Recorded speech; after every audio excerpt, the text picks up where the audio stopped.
places, including, Denmark, for example, where they have all sorts of things, they have, okay, we're gonna put some training wheels on, right? So build some training into it, right? So Zelda, you get a new item in Zelda. What's the first thing that you do when you get a new item in Zelda? They put you in a room where you have to finish some sort of trap, or get around some sort of opening of the door or something. It puts a gate in there that says you have to use this new item and understand that skill. Well, yeah, but actually, I think most of the people here are making, we make LARPs. And in LARPs, time is very precious to us. We don't have time for the training new mechanic, then train new mechanic, then train new mechanic. We have one and a half day for all the game, and we need to jump in as fast as we can. That's the problem. Right, but are you adding new mechanics halfway through your LARP, or are you giving everybody the rules? Actually, we'll just throw at them all the rule sets we have and just say. Right, you come in, you walk in, you drop the rulebook on them. Yeah. But usually we also have a closed rules for some classes, for some other players. And we have even more. And yes, and sometimes it can be hard for another player to learn these rules. Yeah. Beth and I used to do, was it Mage? We did Mage and we did Vampire for a bit. Yeah. So World of Darkness LARP rules, and that's all kind of like. But again, we all have access to the rule books. Do we have the access to everybody else's rule book? No. But the nice thing about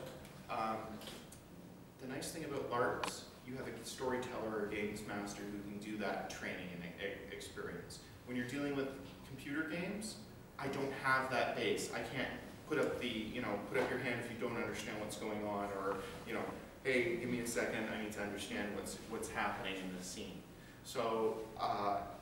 With that, inside of games, for computers has to be built in. Yeah. My point is, what can we steal from the computer game design? Sure. Into analog games. Sure. To make the learning curve, steeper. I think part of it, if you wanted to kind of speed it up, are you doing like full societies where you have multiple different game days and stages? There, yes. Yeah.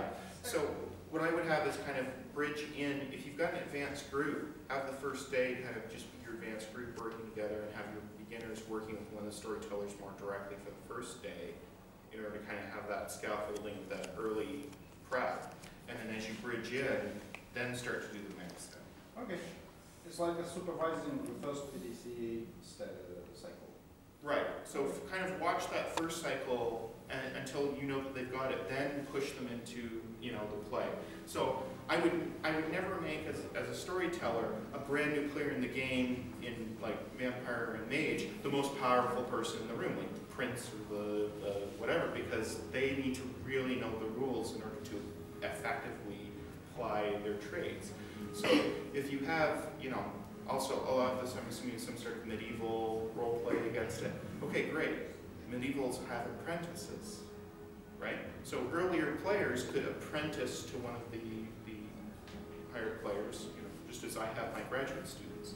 That could be a way to kind of speed up that transfer of knowledge.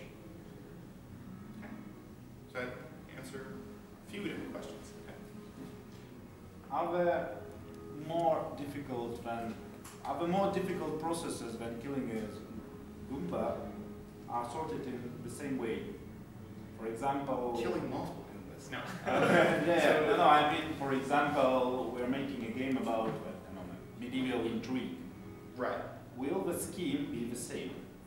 So it would probably. So here I'm basically showing this plus this equals the ability to do this.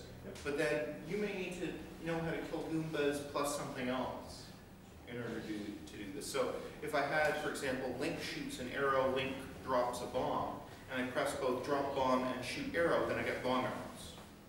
So there's but I had to get a whole bunch of scaffoldings to get to that point. So actually we need to split the difficult process, like medieval intrigue, in some primitive elements. Right. What are we can scaffold the elements almost. Yes. So I would look at what is kind of the base elements for all of these. So if it's medieval intrigue, then it could be secret messaging could be part of it, right? It could also be understanding positional hierarchies. is. And then you need to both send a secret message and understand the positional hierarchy in order to get it sent correctly, or something like that. So I would say, figure out what your main big actionable goal is, and then look at the sub-actions and the sub-actions and that, and then try to figure out where people's knowledge is failing.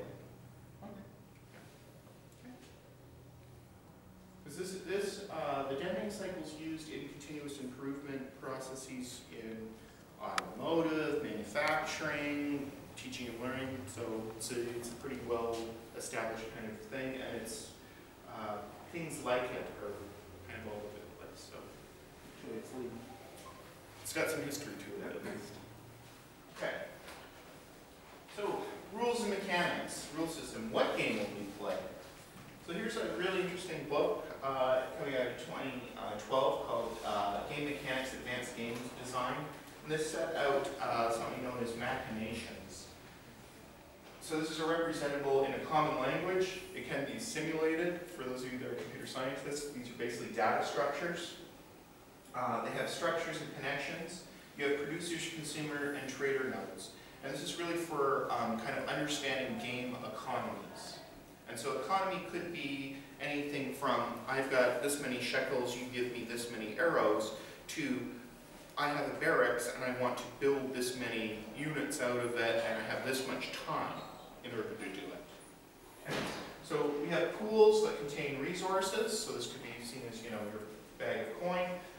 Sources to add resources, this is your miners. Sinks to remove resources. Gates which pull and distribute. Gates that pull and hold resources, so you can see there's a little like time symbol on them. And you can also have queues for that. Converters to change one type of resource into another, and trades to change ownership. So Dorman's actually has a full system available for free on this website where you can go and glue these pieces together, and then it puts out graphs of the economies that that will create in terms of filling in. Edges, you have flow rates of 1, there's a flow rate of 3, flow at a random rate, flow with a skill point based or with a strategy based level. So you can even put in, okay, they're a more advanced player, they would probably do this rather than this. You have state conditionals, you can say if it's greater than 5, go this way, otherwise go this way. Activators on various edges, and this would be, for example, discard down to 5, activate when more than 5 cards are in a deck. So if I have more than, this is, I gain a card, if I have more than 5, then I sink one away, and otherwise I go on. So you can kind of lay out the whole game inside of this, and then look at what is happening in terms of your economies.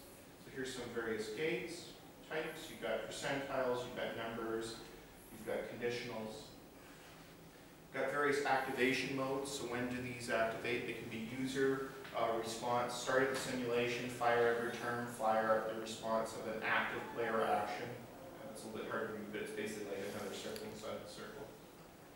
So from this you can then also build, like larger structures that are common. So this would be a static engine. So you have a source that's firing on every single turn, giving you some energy. From that energy you can make some actions and sync them away. Maybe I have something that can upgrade this. Then I can create a dynamic engine. I have a source, it creates some energy. If I put energy into research based on the player action, then I get upgrades from a pool, and this changes how much is gained every turn, and then I can use that to make other actions. Okay. So this is one way of kind of looking at the rule system and then coming up with these sorts of graphs. So based on these diagrams, then you can have tests. They're constructed attack stratagems that create deadlocks or live locks in the control structures of the game. So either where the game will completely break, or we'll get into one of these, you do this, I do that, nothing will ever end. And it allows construction of kind of appropriate fixes. Consumables in Zelda for breaking pots is an example of this. I can't beat this boss unless I have enough bombs, but I need rupees in order to get that, and that means I have to go kill a whole bunch of things. Oh no. Oh wait, there's this room with a whole bunch of pots, and I can go and break them and steal all the rupees out of them, and then when I leave the room and I come back in, the pots are there, yay.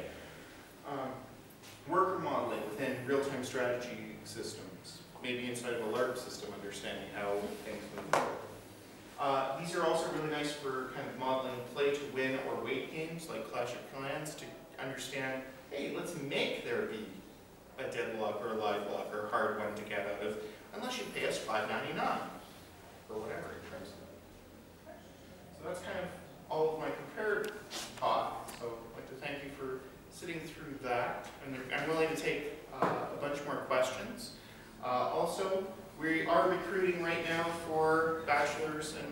students. And Marina over here is our recruiter for that. There's some informational diagrams there. I have some extra cards of mine on the desk if anybody's interested in joining us maybe one day at Annapolis University or know someone who is. So I'd like to thank especially the organizers for allowing me to do this. I guess it's a little bit weird for this conference to have one such as myself here for it. So thank you very much. Thank you.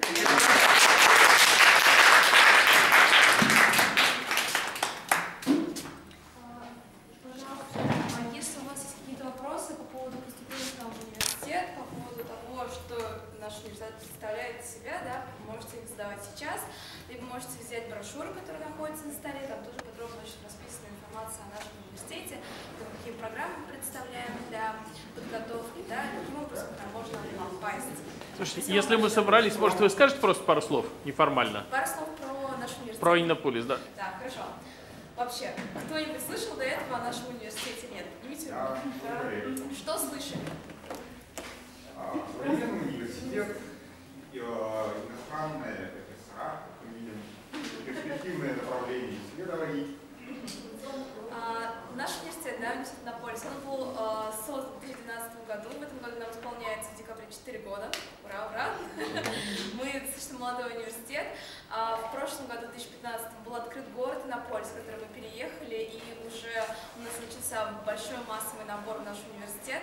В настоящий момент у нас учатся около 600 человек. Направление подготовки у нас информатика и вычислительная техника, да, это computer science. Это единственное направление на данный момент. У нас есть бакалавриат, да, 4 года обучения, и также есть магистратура. Магистратура из себя представляет несколько направлений. Направления достаточно разные, да, это Big Data, то есть управление большими данными, это также управление разработкой программного обеспечения, это робототехника и Security Systems, это безопасность сетей. Какие у вас вопросы сейчас возникли? Где для начала? Где находимся? Мы находимся в городе Иннополис. В прошлом